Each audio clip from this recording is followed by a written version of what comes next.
Hi, my name is Rakia Hunt. I go by Kia. This story is just somewhat of a happy ending. I grew up living with my grandfather, my mother. She was very unstable and she had an addiction problem. I don't remember her having like a place of her own. There were instances where one of my older sisters would tell me, Mom, she let you in a house one time. I have a split between my head. She was one time and she hung me out the window. She dropped me. I remember her setting my hand on fire. One day she left me inside her, like my Uncle Jimmy's house. And I remember prior that we had made burgers, but there was no more left and I was hungry. So I tried to make the burgers myself. I didn't set the house on fire, thank God, but I made a really, really big smoke fire. She was really upset. Her disciplinary actions were really bad, really abusive and extreme. I remember going to sleep, and then boom, I woke up at my grandfather's house. I was somewhere I didn't know where I was. My grandfather wouldn't let her take me.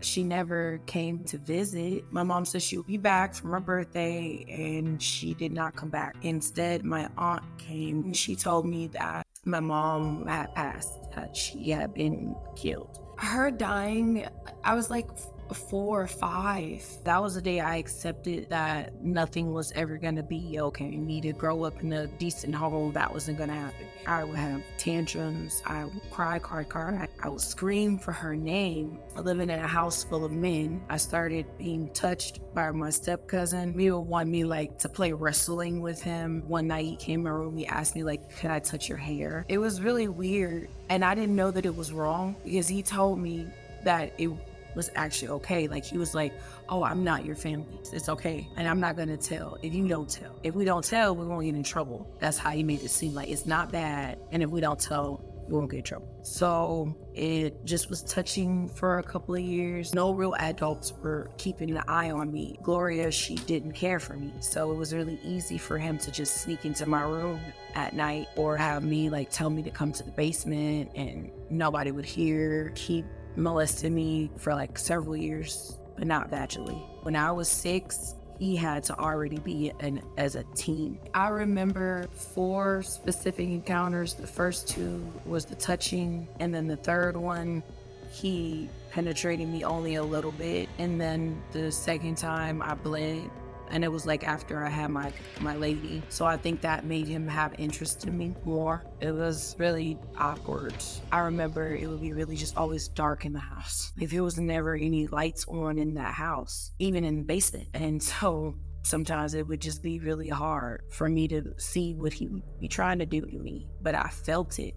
And it didn't feel right. And it felt like I was doing something wrong. So every time I would say something to him about are we doing something wrong? I think that's when he started seeing that, oh, well, she's starting to kind of recognize what's going on. I was trying to have someone pay attention to me so that I could express this uncomfortability to them, but I was doing it in a way and it was making me have seem like I have behavioral problems in school. Gloria, there was instance where she beat me, she would whip me, and one time she whipped me bad and then she sent me to school and CPS got involved. The only thing that changed was I could no longer sleep in a room with her son, which was my step uncle. He didn't touch me after that. I do remember me still having lots of behavioral problems, and because I had a lot of stuff built pinned in.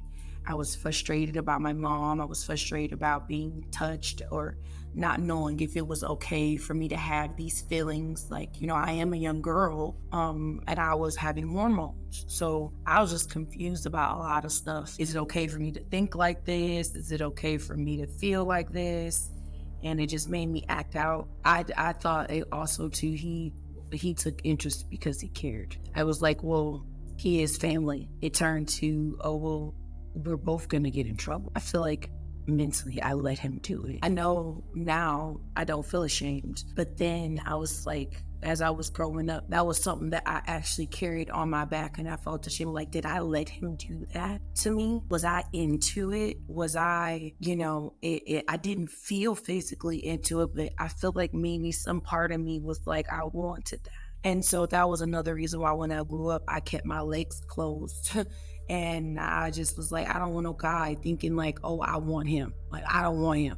I don't want him to want me either. I would go to school and I would say things like, if I go home, he's gonna touch me. Like, I would say stuff like that. One time, I was so afraid to get a butt whooping from Gloria that I took off all my clothes at school, because I was like, if I do something here, they'll have to keep me, and then maybe they'll take me somewhere else. I started to want to be like just anywhere. Like, it didn't matter where I was. I did not want to go home to that house after school. I didn't know if I was going to have food. I didn't know if I was going to eat. I didn't know if she was going to feed me. I didn't know what Gloria was going to do to me. Like, I didn't know how, but her punishments were, it was really bad. Growing up and having punishments that are so gruesome. It's like, you don't have to whoop a child to the point of where they bleed. But I genuinely felt like she did not like me. I don't know why. I don't know if it was because of my mom. Apparently, a lot of people in the family had problems with my mom. My sisters kind of said the same thing, that living with family, for them growing up, they felt like the family didn't like them, that they didn't care for them, they didn't really want them there. Never had a birthday, never had a birthday cake. Up until the point where I knew that, oh, I have a birthday, like it's my birthday, I never cared until I actually got older, like I think 22, 23-ish. Start actually like, doing some stuff for my birthday, because it was like, my birthday. Never had a Christmas, never had a Christmas gift. He gave me PTSD back in my adult years, in the beginning of me dating my kid's father. Like, I had my own place, several apartments. But the third apartment I had, he asked me, he said, how come you never unpack? And I'm like, I do unpack. He was like, no, you don't. He was like, this is a big house and you have a lot of boxes. But he was like, but you only unpack certain things. It's like as if you're waiting to leave. I was like, wow, he's right. I never unpack. My clothes are always in bags, always. And that's because I expect to be moving soon. You got some real deranged things or habits that I see. It's not like it's like, gonna kill you or hurt you, but it's like, you gotta kind of let loose. Don't be in a circle, like don't be in such a ball. I'm just learning how more to be a people person, and learning that, oh, my mom was that person. She was the people person. People liked her. Not everybody loved her, but people liked her. That it's okay to want things in life and want love, want compassion. Like, I felt like, oh, that's too much. I can't do that. I can't be loving on nobody. I can't be loving nobody. I can't be, because of the simple fact of you're gonna leave. Something gonna happen. So we just better off staying apart.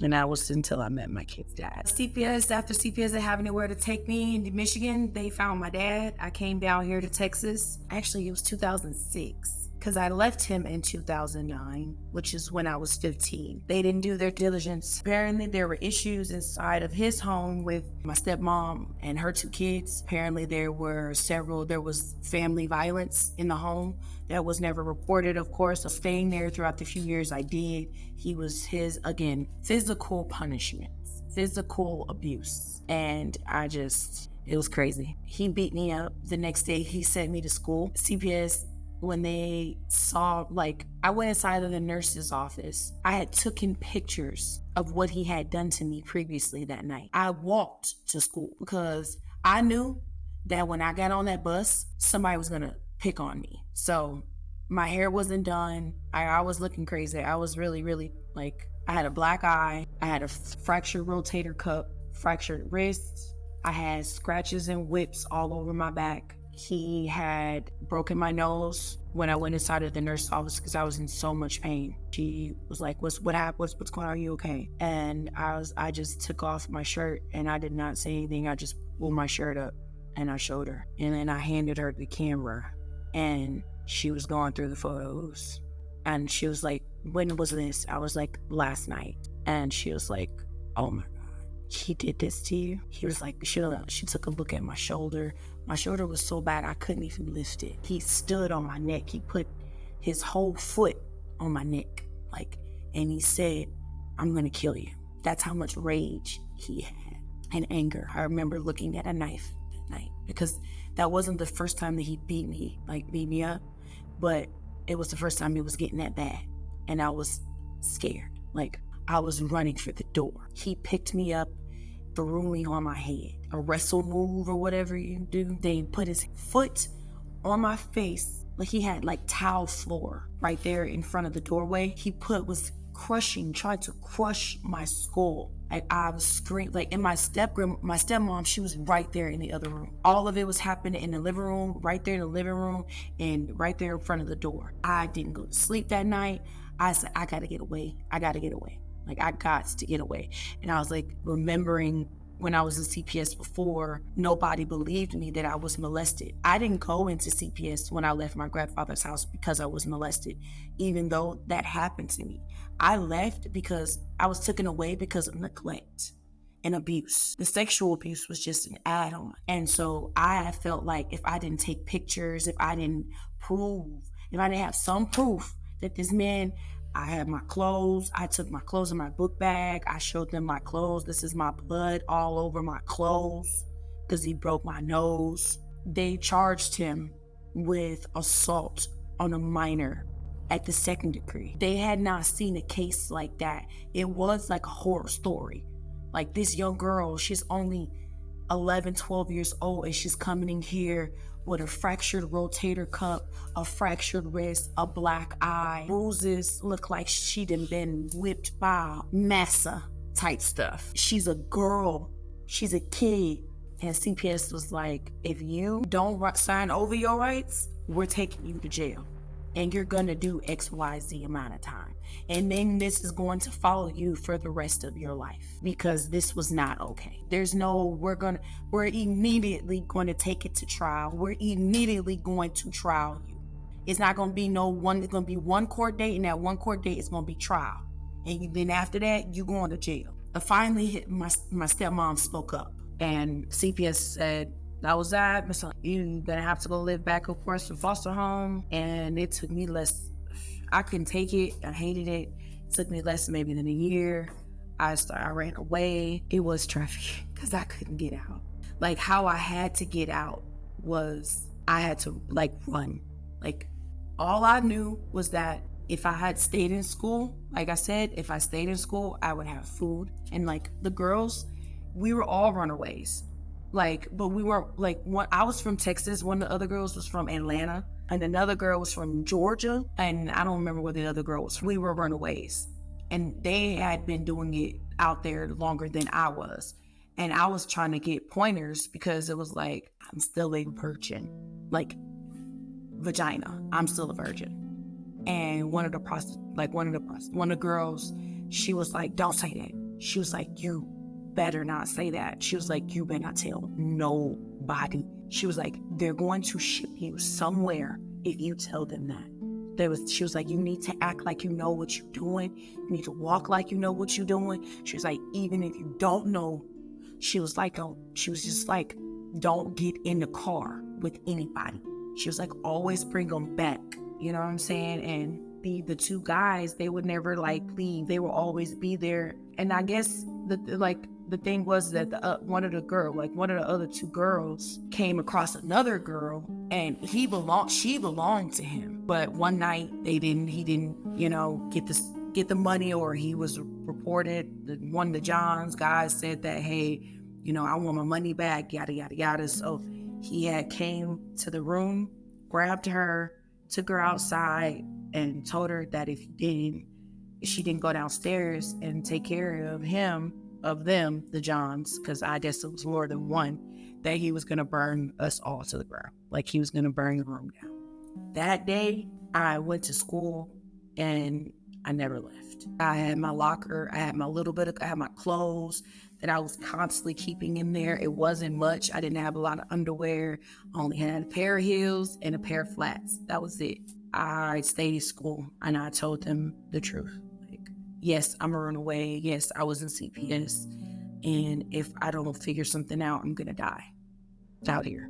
From 17 to 18, 19, I stayed in CPS. I signed myself back into care. There are certain rules and regulations that you got to do, but I finished high school.